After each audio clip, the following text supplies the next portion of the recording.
अरे भैया, विश्वास नहीं होता। अरे चाचा, ये तू चुप रह रे।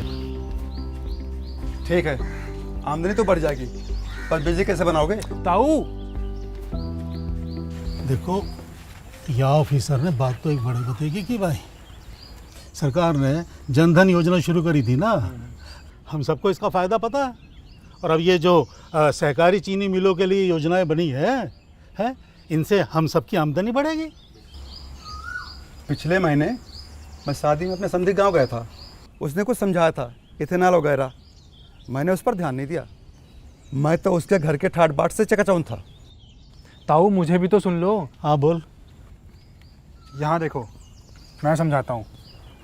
देखो, भारत सरकार ने एक ऐतिहासिक निर्णय लेते हुए सहकारी चीनी मिलों के ऊपर बकाया लगभग 10,000 करोड़ रुपए के आयकर के मुद्दे को सुलझा दिया है। सरकार के इस निर्णय से सहकारी चीनी मिलों और आयकर विभाग के बीच लंबे समय से चल रही कानूनी लड़ाई से भी राहत मिलेगी।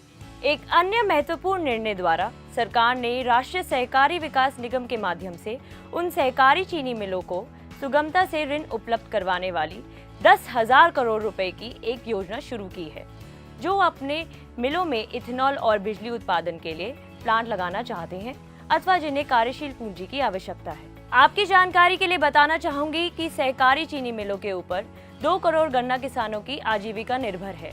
इथेनॉल और बिजली उत्पादन से न केवल गन्ना मिलों की आर्थिक स्थिति में सुधार होगा, बल्कि वे पेट्रोल के आयात में खर्च होने वाली विदेशी मुद्रा में बचत, हरित ऊर्जा के उत्पादन में योगदान तथा अपने सदस्य गन्ना किसानों को गन्ने का अधिक लाभकारी मूल्य देने में सक्षम हो जाएंगे।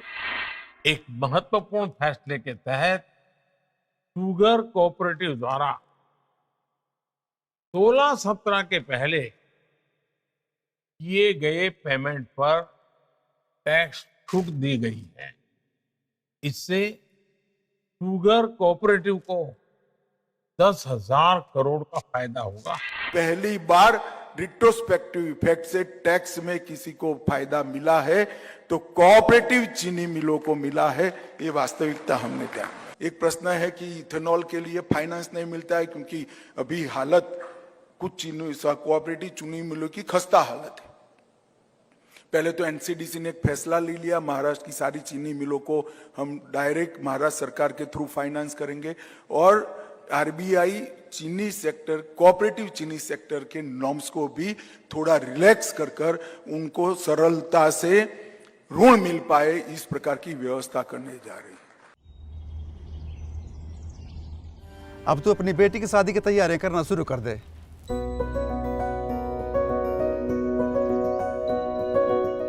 गन्ना किसान की नई जिंदगी।